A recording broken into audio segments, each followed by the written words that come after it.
couple years ago, I was sitting in our living room on a weekend, and my eyes gazed across onto this bookshelf.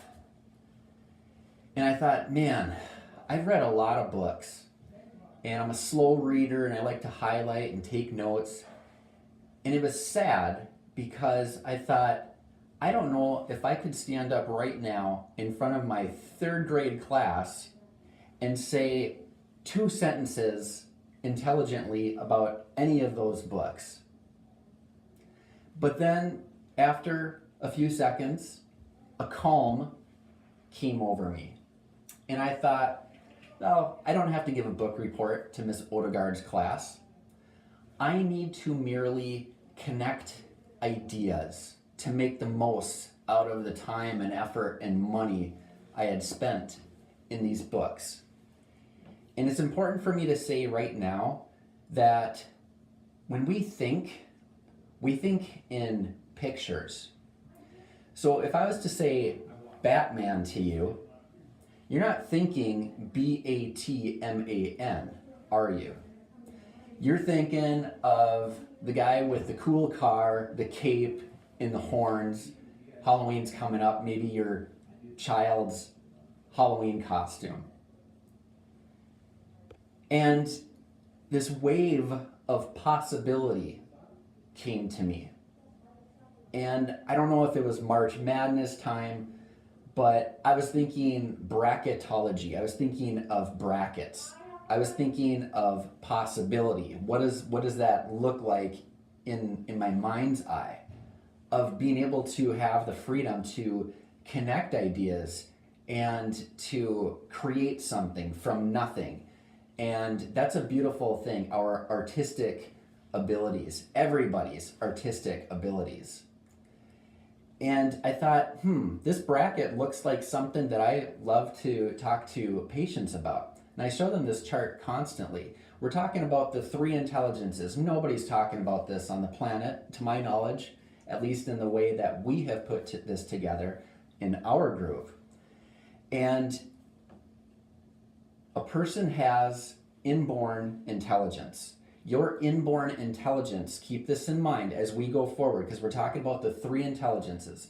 Inborn or innate, and that's our secret ingredients to any of the wonderful results that we've had from patients here in Minnesota as well as San Diego. But it goes to the DNA, the brain's ability to work better when we remove interference at the level of the brainstem. So we love to talk about the posture and mobility, the sleep and energy, the mental clarity and stress adaptability enhancements as a result of getting adjusted here. Now you might not have known that, but already we took care of two intelligences, didn't we? Took care of the innate or the inborn intelligence, that part of you, the DNA that stretches to the sun and back if you're a full-grown adult, 4 times and back. And you might not have known that, so there we have educated intelligence. We're educating. Educating is taking known information and weaving it with unknown information so that we can pass a test, or better yet, to be empowered and to be optimized. But there's another level.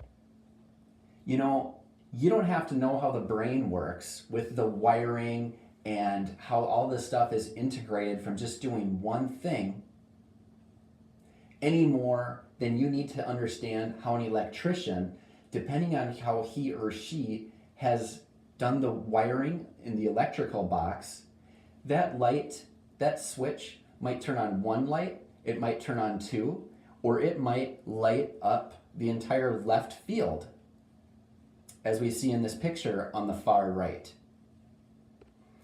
And, in a surf contest, the wave is coming, the surfer maybe had to wait a while, they finally get on the wave, and their job is to ride out that wave, combine as many maneuvers as possible, challenge their level of difficulty to score as many points as possible. So if the wave, if the swell is the positive results that most people get from coming here, the hidden benefits, because they typically don't come here because of these 4 factors. They come here usually because of pain. But they stay and they write testimonials and things because of these areas of their body working better. How they are not arguing with their spouse, they're handling stress better, they don't have to chug down as much caffeine, they're thinking more, excuse me, I get really emotional on this. Actually, I should have a bottle of water here. They're thinking more clearly, right? There's an integration sort of effect. Most of the time in healthcare or in medicine, when they specialize, they actually isolate, sometimes to the detriment of other organs, of other systems in the body. But here, when we specialize, when we focus on this particular area, location, location, location, to all of our realtors out there, we can actually have an integration sort of effect. So now we're actually getting into artificial intelligence. Now, when you take one idea and you combine it with the next, you have the potential of 3 or 4 or more ideas. You got your original ideas, which you can put back into storage, you can put back onto your C drive, or you can combine them and create another idea. You could take that, you could file it away, you could save it into wherever you want to on your desktop for a future date. You can pass it to somebody else in your network that would be beneficial to them. You could journal it like we talked about last week, and as we're going to talk about today, we're going to talk about how to make the most of those journal entries through a simple meditation exercise. But do you see the potential of how we can maximize our own experiences if we can archive them in order to lead and guide yourself, our families, forward in truth, right? We want to anchor to principle, that which was true yesterday, today, and tomorrow. Now, if you take in math, if you take 1 plus 1, you got 2, right? And if you take 2 minus 1, you got 1. So what we're talking about is we are talking about defying physics. That's how we get 3i squared. In my description box on this live stream, I couldn't put a small 2 in the upper right-hand corner, but I would if I could. But this is everywhere in nature. I thought, well, it applies in this situation, it applies in that. This is what a tree looks like. This is what a nerve cell looks like. This is what a tree looks like underground. This is how algorithms work. This is how the world really, really functions. And you notice here how, I don't think you can see that very well, so I'll stand in front of it maybe. Let's see if we can angle this. You see that there? That sort of USB drive. The question of the week on our whiteboard is, what does it mean to be connected? Because everyone's plugged in. You have electricity flowing through you right now. If you have the ability to fog a mirror, your body is a closed circuit. But intelligently, there are breakers. There are systems in play that protect the whole system, that being the subluxation, the problem that I correct and flip the switch to get a person back into healing mode. And we want to make sure that we're not stuck, okay? So last week we talked about the importance of being aware of our emotions. And that's a really important thing because our feelings or our emotions give us insight into the thoughts that we had, which led to those emotions. And we talked about our feelings or our emotions or our subconscious mind really running our lives, our actions, our behaviors, our results that we're getting in life. In the most effective way that I know of to get a real firm handle on this is to think of a javelin thrower in the Olympics. He or she isn't grabbing the one end, are they? They're not grabbing it like this. If they did, they wouldn't hardly be able to throw it. They would be able to get some decent loft if they gripped the front of it, but they wouldn't get any trajectory. So we want to combine skill, vision, trajectory. We want to be teleological. We want to be focused on a target. That way, we'll be more able to catch ourselves when we go off target, and instead of kind of meandering, right, or being in fear based on what's going on in the world, we will be able to better focus and develop from the inside out, putting our mind, putting our energy, our talents, our efforts towards our own circle of influence, and that way we can be expansive towards the things that we're concerned about. See, if we're just concerned about things that we can't do anything about, okay, we are going to shrink in terms of our overall influence, okay? So to be expansive, we have to know thyself, we have to be circumspect, we have to be introspective, and we have to really, really get a firm grip, I feel, on our emotions. I mean, I could give you a bunch of statistics, but mental health is a leading cause of, stress and therefore cancers and inflammation in the body. And it's not, life is not easy sometimes, but I think with some of these technologies, we can have breakthroughs. Now imagine if you're driving, my example here, and by the way, you should have had 4 PDFs in the email I sent you. If you didn't get those, just message me and I can get these to you. Plus a YouTube link from a video that I had recorded previously. But the example I use here is if you're in San Diego and you're driving out to Yuma in the desert, you might see some water up there, but you get there and you realize there's no water on the road. It's just a mirage from the heat on the pavement. And so trying to decrease stress in our lives, with that as being our sole focus, is not going to create peace. It's like, how can I get rid of the dimness or the darkness in this room? Well, you can't. You just add light. Why? Because light is the entity. Health is the entity. We must know where health comes from and how to get it, right? How to get it when we're not, okay, if my arms here are a line spectrum, okay, -5, 0, -2, -9, let's say, +8 over here, right? Hippocrates said all living systems are either growing or dying. And the beautiful thing about chiropractic is if you are a pretty healthy person, but if you have nerve interference, we remove it, you're going this way. If you're sick and we remove the nerve interference, you're gonna go this way a little bit. But modern medicine really can only get you back to 0. Tell me how you can put a artificial chemical or take a part of your body that was designed to be there in the first place to take it out and to make you healthier. It might treat a certain disease, but it's not going to get you beyond 0. That's what real healthcare is. I'm not throwing medicine under the bus. We do need medicine, obviously, but to think of medical care or health care, which is actually sick care, and then pretend that it's going to cover this whole entire spectrum, is fooling ourselves. So you've heard of the fight or flight response before, right?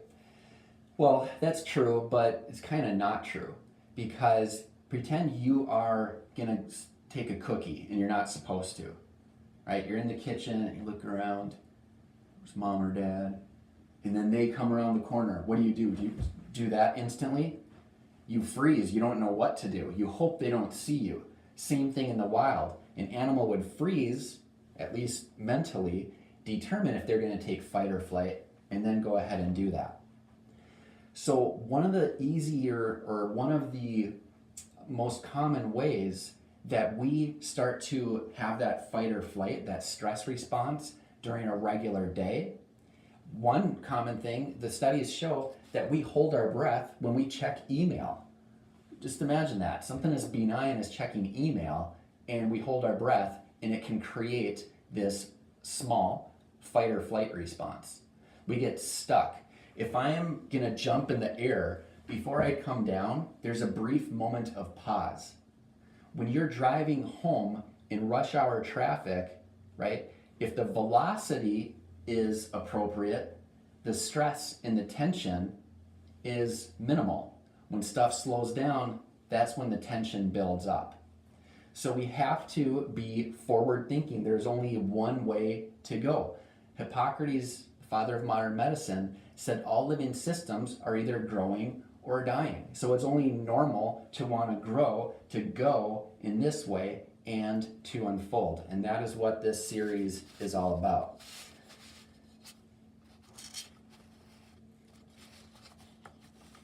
You know, think of the word control.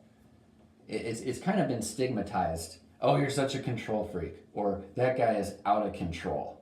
Well, as much as I can, I want to be in control, because I can't control outside events, but I can control the way I think about things. I can control my attitude. I think it was Viktor Frankl, the Jewish psychologist, who was taken captive in World War II in this concentration camp. And he said, I gotta rewire the way that I think about things. Otherwise, I'm not gonna get out of here alive. So we have to really think about our perception. That's something that we don't have, or that we have that the animals don't. So using this example once again, if you can see that down at the bottom, there we go. There's our algorithm. Kind of looks like a USB drive with an extra prong on there, again representing a lot of different things, but there it is, representing a lot of different things. But you notice that everything is moving to the right, and you can take away certain parts and you can also replace them as you need to. We can do that because we can change our perception. We can take ourselves out of the context that we see ourselves in. And that's how Viktor Frankl got out of this concentration camp, and said that he wouldn't trade that for anything because of what he learned about himself. And he actually created this curriculum for modern psychology that has just been very, very profound.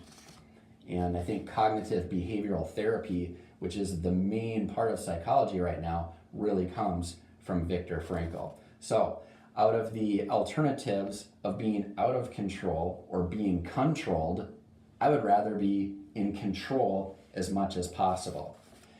Now, one thing that you can do, I just took a deep breath there, and that's intuitive. A baseball player, when they come up to bat, they will take a deep breath, a clearing breath.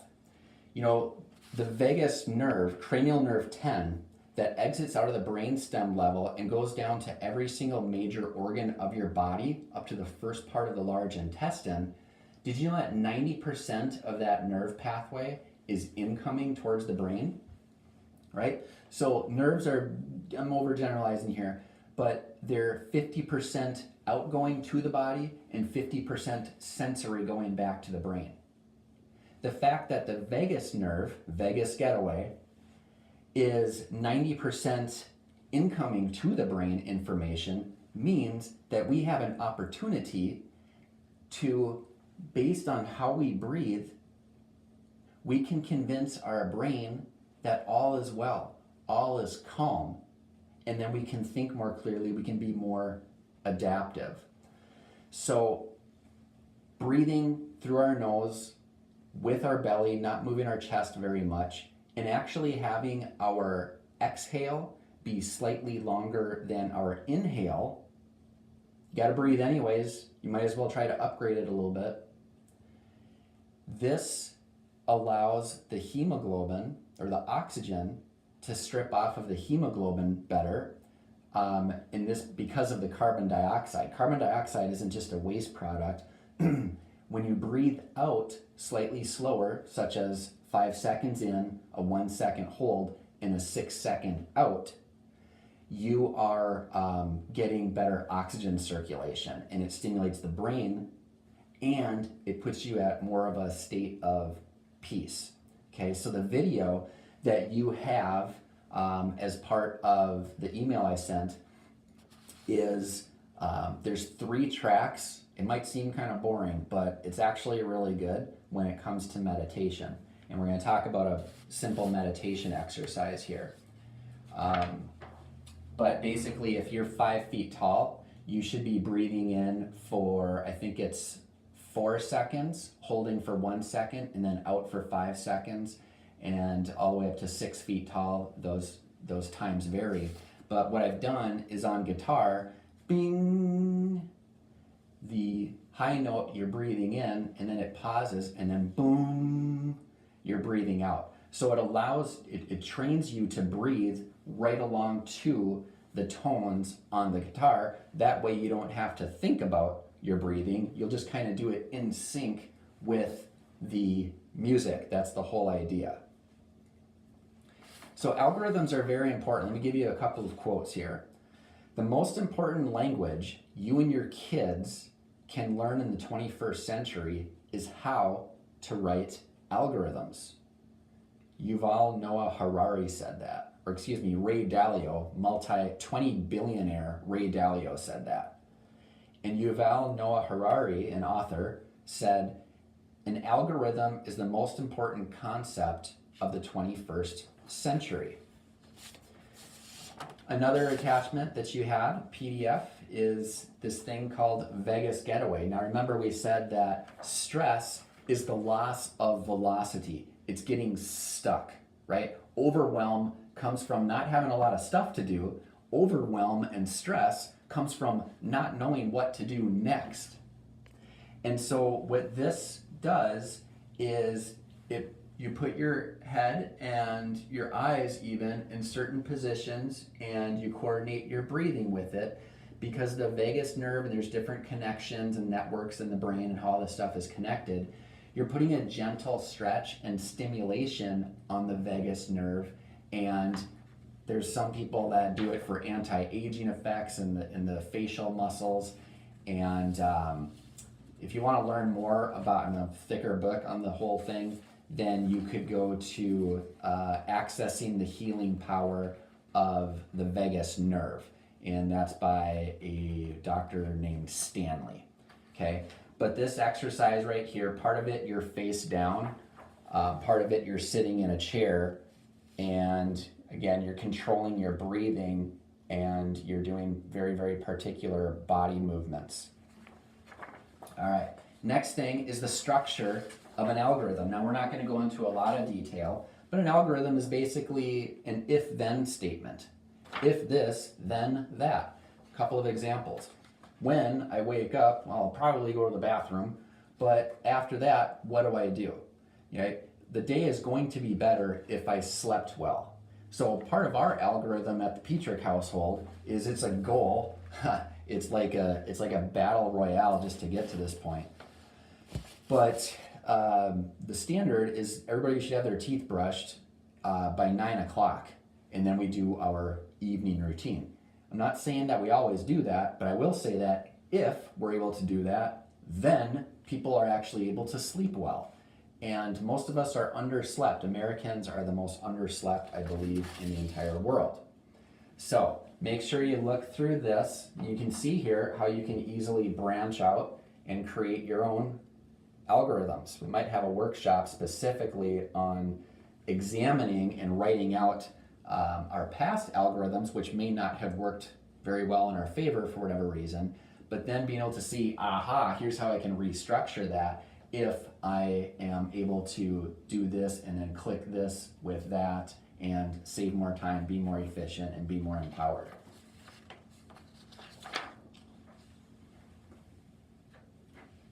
Okay, so last thing I want to cover here, and I'm sure there's a lot of different meditation techniques and things, but you don't have to go out into the you don't have to go on sabbatical, all right, or spend a lot of money to go on vacation to learn how to meditate. You can do it while you're sitting in the car at a red light, briefly, but you can do that. It always starts with controlling your breathing, but there's this thing called the marshmallow test, and you might have heard of it. They did this on a series of 5 to 7-year-olds. And the deal is the instructor comes in and they put a marshmallow at the table of each one of these students. And they're told, don't touch the marshmallow, don't lick the marshmallow, don't eat the marshmallow. And when I come back, if you didn't do that, then you're going to get 2 marshmallows. And it shows them on video. These kids are trying to pacify themselves by like trying to not look at it, and then some of them lick it, and some of them just scarf the whole thing down. But what the studies show is, especially that 7-year-old group, the ones who are able to delay gratification and not, and not succumb to the temptation of eating the marshmallow by the time the instructor came back, it spelled out long-term success for them in terms of balanced relationships, probably career satisfaction, income earning ability, decreased depression, and all sorts of things. And you're not surprised by that, right? So the translation is, if you can't control your body, how can you control your mind? I've heard it said that it's easier for a king to rule a kingdom than it is for him to rule over his own mind. And I thought, wow, that's profound. That's profound.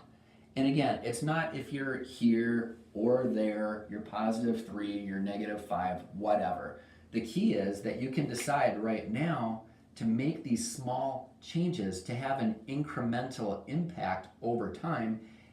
Feel the confidence that you're going in the right direction. Just like the little kid at the swimming pool, mommy, look at me. I'm not in the 3-foot water anymore. I'm now over here. I took my floaties off, right? We need that as adults as well. So what I try to encourage people is, we talked about journaling before and taking stock of, especially of emotions, and we gave a checklist of anxious, blue, crushed, depressed, empty, fearful, greedy, hesitant, insecure, yada yada, all the way through the alphabet. And we talked about playing the opposites game, because for some reason, human nature, I guess it's easier for us to identify with negative emotions. I mean, that's what they try to sell us on, right? To feel a certain way so that we watch a certain thing and to buy something. And we use the example of a football coach that if they're smart, they realize, hey, these players are smart, and they know that they should have some fear, right? Because they're going to go out and play a dangerous sport. But if they go out onto the field and they're in fear, then they're more likely to get hurt. So they have to take that fear and translate it into courage, right?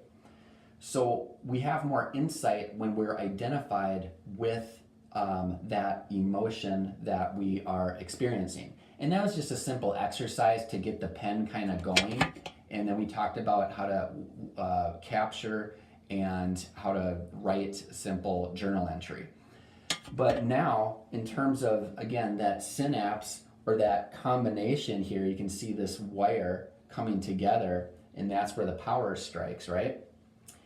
And so with meditating, the ultimate goal is to take one idea and combine it with another, right? There's certain kinds of meditation that you think of just one thing.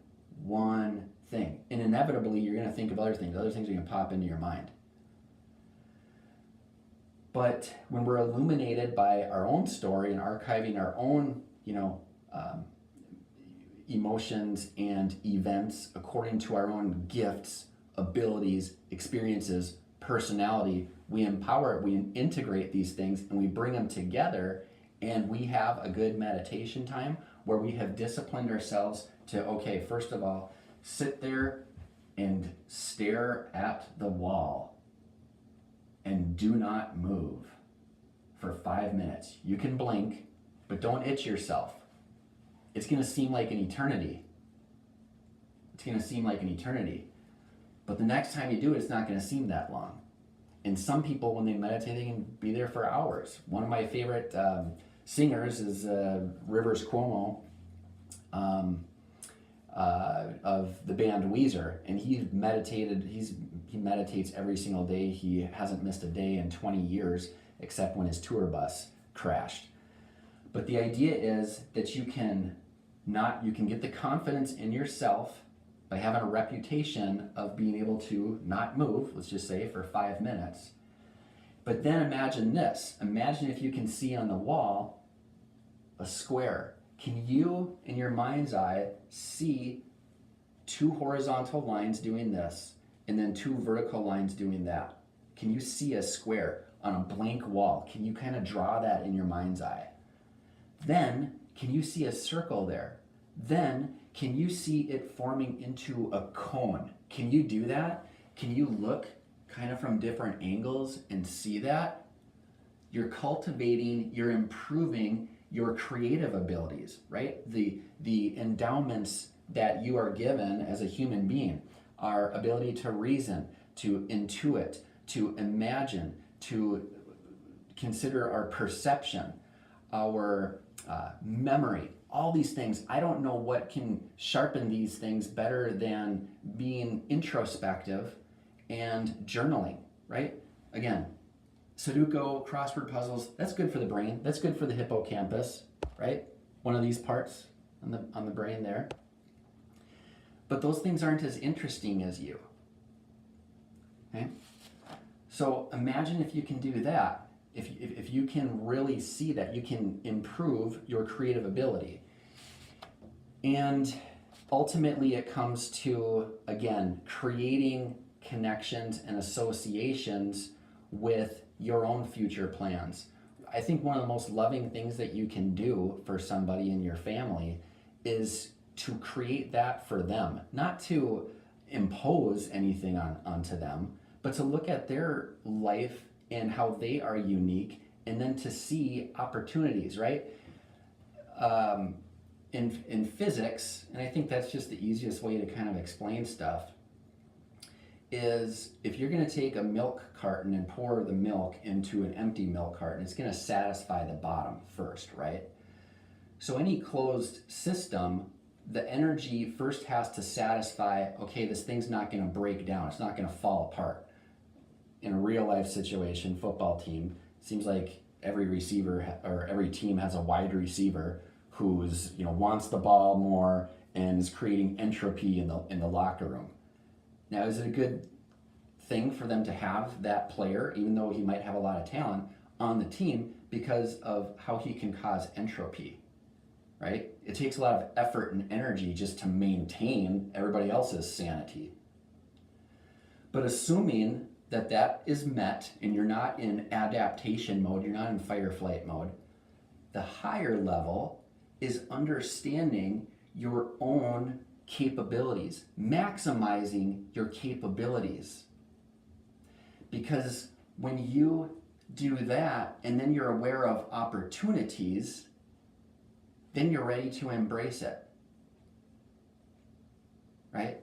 And that's really what I feel life is all about. To have that kind of mindset and to see even when bad stuff happens as an opportunity for growth, that is really what we're after. That's the essence of what we are after here. And this is just a brief, obviously, overview of these PDFs. Most of the benefit is just going to be from you, obviously, doing the journaling and the meditating.